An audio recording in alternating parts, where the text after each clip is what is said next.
साथियों, जय भीम, नमो बुद्धाय, जय भारत, नमस्कार। मैं डॉक्टर वीरेंद्र कुमार सम्यकवाणी टीवी में आपका हार्दिक स्वागत है।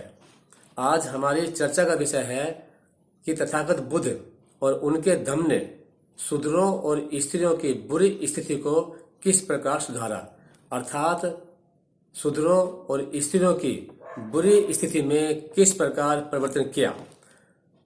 बाबा साहब डॉक्टर अंबेडकर के इस विषय पर क्या विचार हैं, उन पर भी हम चर्चा करेंगे।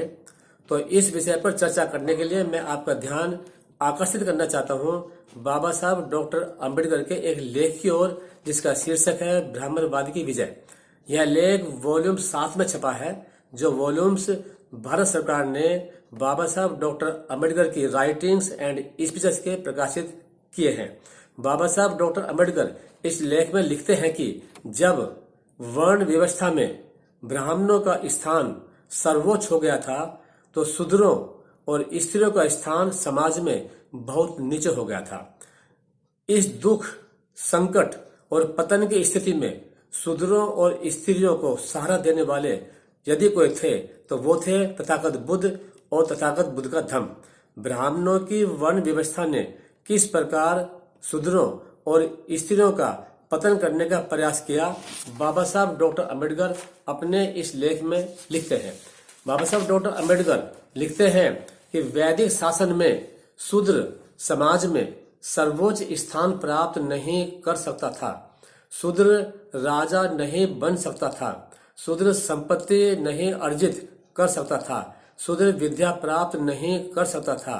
वैदिक काल में शूद्र कभी ब्राह्मण बनने की आकांक्षा नहीं कर सकता था। इस प्रकार ब्राह्मणों की वर्ण व्यवस्था ने शूद्रों के सभी अधिकार छीन ले गए थे। लेकिन बाबा साहब डॉक्टर अंबेडकर आगे लिखते हैं कि तथागत बुद्ध और उनके धम्म ने शूद्रों को सभी प्रकार के अधिकार दिए। बाबा साहब लिखते हैं कि बौद्ध काल में शूद्र संपत्ति अर्जित कर सकता था। बौद्ध काल में शूद्र विद्या प्राप्त कर सकता था। बौद्ध काल में शूद्र राजा बन सकता था। बौद्ध काल में शूद्र समाज में सर्वोच्च स्थान तक पहुंच सकता था, जो वैदिक शासन में केवल ब्राह्मण के अधिकार में होता था। शूद्र बौद्ध भिक्षु बनकर उसी पद और प्रतिष्ठा को प्राप्त कर सकता था जो ब्राह्मण को प्राप्त थी। बाबा साहब आगे लिखते हैं कि वेदों के ब्राह्मणवाद में शूद्रों के लिए कोई सम्मानित स्थान नहीं था, परंतु बौद्ध धर्म के द्वार शूद्रों के लिए हमेशा खुले थे। बाबा साहब आगे लिखते हैं कि वैदिक काल में जो शूद्र ब्राह्मण नहीं बन सके, वे बौद्ध भिक्षु बने और उन्होंने ब्राह्मण के समान ही पद, प्रतिष्ठा और सम्मान प्राप्त किया। इस प्रकार तथागत बुद्ध और तथागत बुद्ध के धम्म ने बौद्ध काल में शूद्रों को सभी मानवीय अधिकार प्रदान किए। ये बाबा साहब डॉक्टर अंबेडकर इस लेख में लिखते हैं। अब बाबा साहब डॉक्टर अंबेडकर आगे लिखते हैं कि स्त्रियों की स्थिति को किस प्रकार तथागत बुद्ध के धम्म ने सुधारा। बाबा साहब लिखते हैं कि बौद्ध धर्म के अनुसार स्त्री संपत्ति अर्जित कर सकती थी। बौद्ध धर्म के अनुसार स्त्री विद्या प्राप्त कर सकती थी। स्त्री बौद्ध भिक्षुनी बन सकती थी और उसी पद और प्रतिष्ठा को, सम्मान को प्राप्त कर सकती थी जो ब्राह्मणों को प्राप्त थे।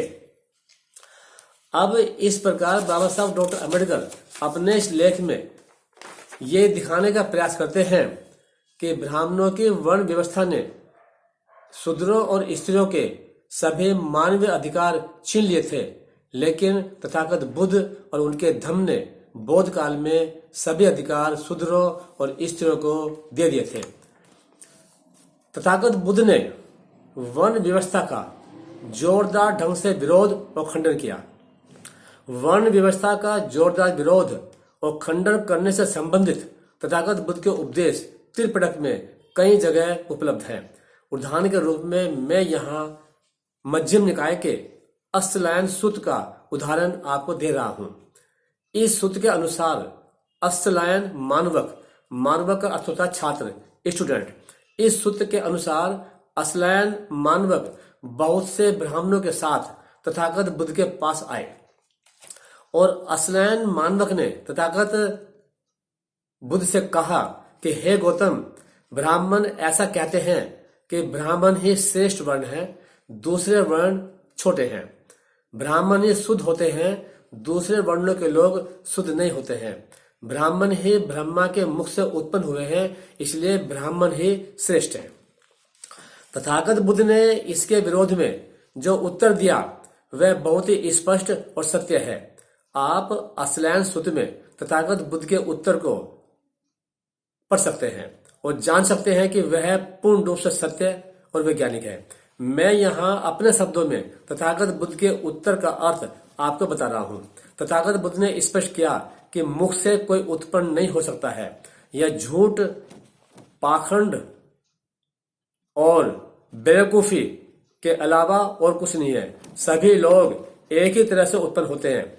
इस प्रकार तथागत बुद्ध ने स्पष्ट किया कि असलायन जब ब्राह्मण भी उसी तरह से पैदा होते हैं जिस तरह से अन्य लोग होते हैं, तो फिर ब्राह्मण श्रेष्ठ और दूसरे लोग छोटे कैसे हुए? असलायन मानवक ने तथागत बुद्ध के उत्तर से सहमति जताई और वे तथागत बुद्ध के उपासक बन गए। अब मैं आपका ध्यान उस सूत्र की तरफ ले जा रहा हूं जिस सूत्र में तथागत बुद्ध ने मानव समाज में जातिवाद का विरोध किया।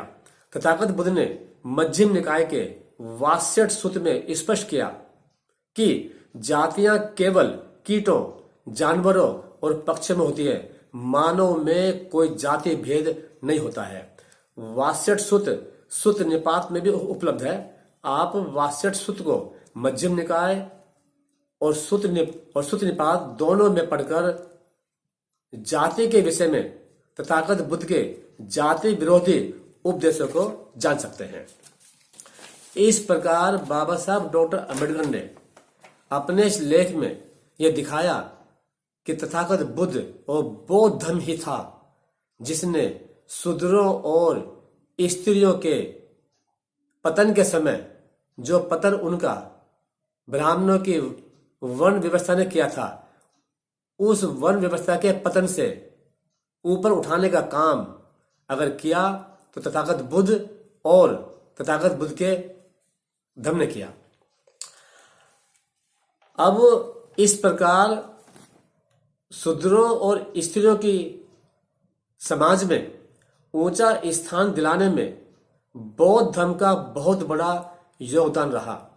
जो स्थान शूद्रों और स्त्रियों को वेदों के ब्राह्मणवाद में प्राप्त नहीं था, वह सम्मान, वह ऊंचा स्थान तथागत बुद्ध और तथागत बुद्ध के धर्म ने बौद्ध काल में शूद्रों और स्त्रियों को दिया। परंतु शूद्रों और स्त्रियों को बौद्ध काल में मिले ऊंचे स्थान को नष्ट करने के लिए बौद्ध काल के बाद मनुस्मृति में अमानवीय और निर्दयतापूर्ण नियम बनाए गए।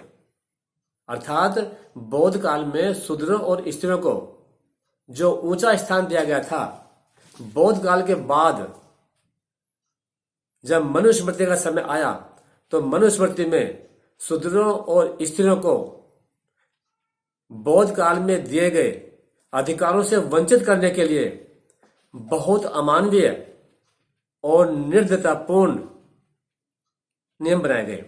अब मनुस्मृति में शूद्रों और स्त्रियों को मानवीय अधिकारों से वंचित करने के लिए क्या नियम बनाए गए, उन्हें यहां बताने की आवश्यकता नहीं है। आप स्वयं मनुस्मृति को पढ़िए और जानिए कि शूद्रों और स्त्रियों को किस प्रकार मानवीय अधिकारों से वंचित किया गया। तो इस प्रकार साथियों, आज हमने इतिहास के एक बहुत महत्वपूर्ण विषय पर चर्चा की ताकि आगे इतिहास का निर्माण करने के लिए आपका सही मार्गदर्शन हो सके। आपने मेरी बात को बड़े ध्यान से सुना, इतना समय आपने दिया, इसका आपको बहुत बहुत धन्यवाद। Thank you very much.